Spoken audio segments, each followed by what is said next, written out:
you know the name Satoshi Tajiri? If not, you know his influence. Satoshi grew up just like most people in 60s, 70s Japan. He had hobbies, one of which was bug collecting. However, as time went on, rural Japan shrunk and urban Japan grew. Bug collecting became harder and harder to accomplish. By his teenage years, the hobby was gone and replaced by a new pastime: arcade machines.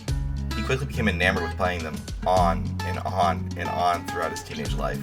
Pretty soon, he had his own ideas for games. He even took part of his own Famicom to see how it worked. Finally, in 1981, Satoshi founded his own fanzine, one that would give tips and show off Easter eggs in gamers' favorite arcade machines. Later, a man by the name of Ken Sugimori saw the magazine and ended up working as its illustrator. That fanzine was named Game Freak.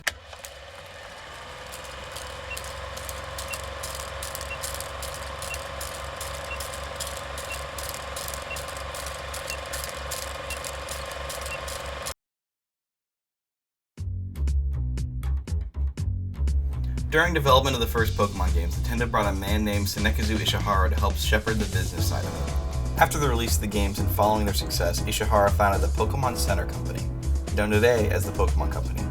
Ishihara garnered the nickname the King of Portable Toys for his heavy involvement in many of the franchise's other products. This includes the anime, manga, trading card game, and... Introducing Pokemon Trading Figure Game Next Quest! With over 40 of your favorite Pokemon transformed into amazing 3D figures. You can collect, trade, and battle in this action-packed game. Pokemon Trading Figure Game Next Quest.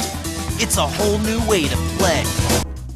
In what is known as Pokemon's fourth generation, there was an attempt to bring the Pokemon collecting frenzy into the miniature market. Over the course of several years, Ishihara personally worked on the development of the game. He worked closely with Koichi Uyama and Masuki Miuri. One of their main concerns while working on the new game was keeping the spirit of the card game alive, although it quickly became apparent that some changes would have to be made. When it came to the actual figure design, Nintendo hired Japanese company Kyoto, the company is best known for releasing high-quality anime figurines. The final results speak for themselves. Now the game itself? Yeah, it's still fun. The rules of the game are actually pretty simple. Get your Pokemon to the opposing player's goal space, you win. On the figure's base is a number. That's your move points, and how many spaces you can move.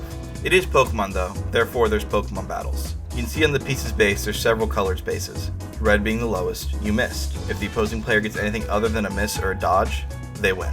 White is an attack. When battling, whoever has the highest attack number wins. If one player gets an attack and the other gets a miss, the miss acts like a 0, and the player with the attack wins. Purple are special abilities, stuff like jumping your opponent. Although these don't knock opposing Pokemon out, they do trump attacks and the player with the purple gets a win. If both players get a purple, it's a tie. The last color is blue, the dodge. If you get a dodge, you win and nothing happens. Now when a Pokemon is knocked out, they go to the Pokemon Center and stay there until enough Pokemon on your team are knocked out, they can return to what's called your bench. The bench is where your Pokemon enter the board from. You also pick a trainer figure, who only exists to use trainer cards.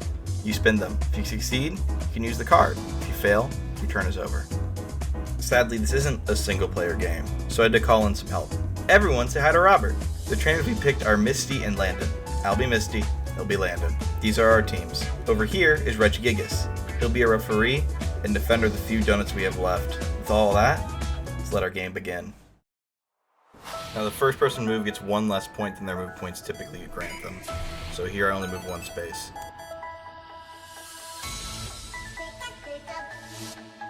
Hey you guy!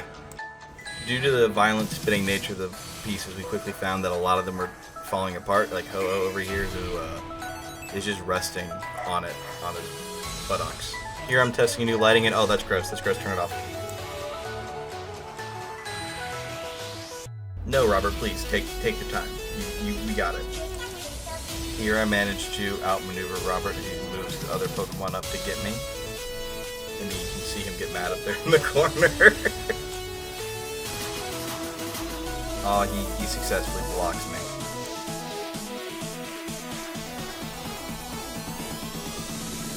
Oh, he sounds the big blue whale. It's on now, man. I hope you guys appreciate my totally 100% unbiased commentary on this game.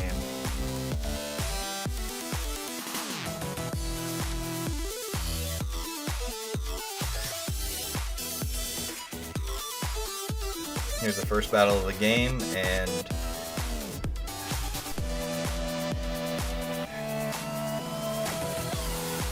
Robert wins, but it's not the result he wanted. He wanted me out, not to jump over me.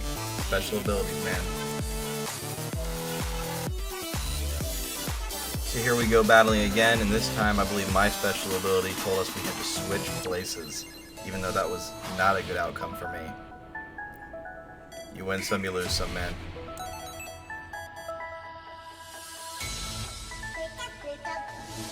Little mushroom man's coming for my penguin. Stay away from him, man.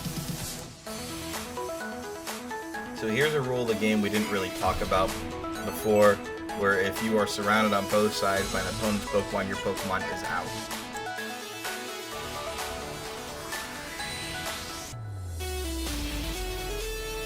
Here I try to take out the mushroom to clear a path to his goal space, but I think I got a miss, and I think he got a miss too. You know, you hear my mouse clicking in this part. I kind of left it in because I thought it sounded like a cool commentator, you know, clicking through. I'm sure it's going to be stupid in retrospect, and we'll come back and be like, why'd I do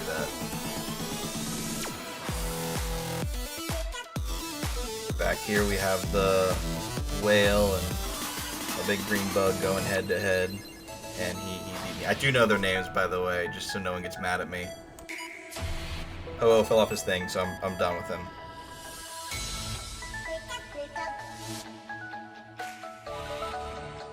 A big problem we found with this game very quickly is it's very easy to have battles that go nowhere. Ignore Misty falling off her stand in the background. Robert successfully knocks out my Piplup. Told you I know their names. He is starting to corner me, which is not a great look for me right now. We're thinking real hard right now. We know we're in the end game, and I know I'm cornered. He knows it too. He's playing with me.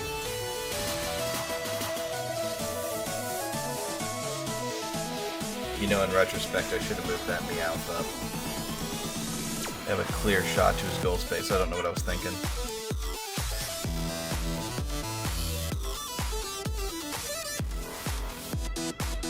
Here he knocks out that Meowth that I should have moved up.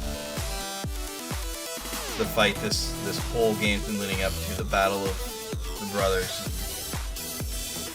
doesn't look good for me.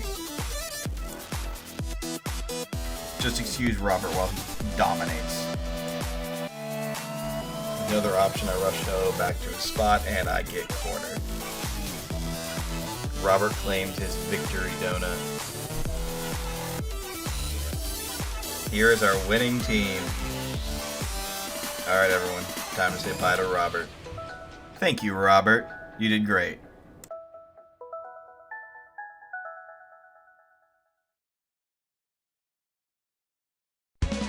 Now, there were no expansions to this. The only expansion we knew anything about was Groundbreakers, set to introduce 38 Pokemon, 4 trainers, with various cards, and 2 special conditions to the game. Promotional material was released, as you can see here. This is every Pokemon that was going to be added. There was even an announced but unnamed third set that will never see the light of day. The problem was no one was playing it. Pokemon Organized Play Community is a series of game nights where you can just go and play Pokemon. Weirdly, the community and its organizers just sort of ignored this new game. Topped with how expensive it was to make the figures and get into it, it just didn't work out. Now, if you're watching this and going, hey, I've never heard of this game, but it looks familiar, then you probably play a lot of Pokemon mobile games. On April 19th, 2016, Pokemon Duel was released to the Japanese mobile games market. It wouldn't be released in America and other English-speaking countries until January 24th, 2017. The game itself was nearly identical to the trading figure game, bringing new life to this abandoned premise. A second chance for the forgotten game. Oh, they turned their servers off. While it's unknown why the game was abandoned, the prevailing theory is the release of another Pokemon mobile game, Pokemon Masters. The game was officially shut down on October 31st, 2019.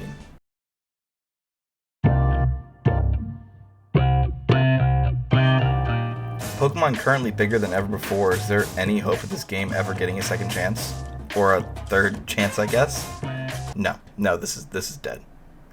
Feels like Pokemon is at the top of the world right now, with new games coming out annually at least at this point. What this really is just a forgotten piece of this franchise. One that still isn't cheap to get into, by the way, even on the second-hand market.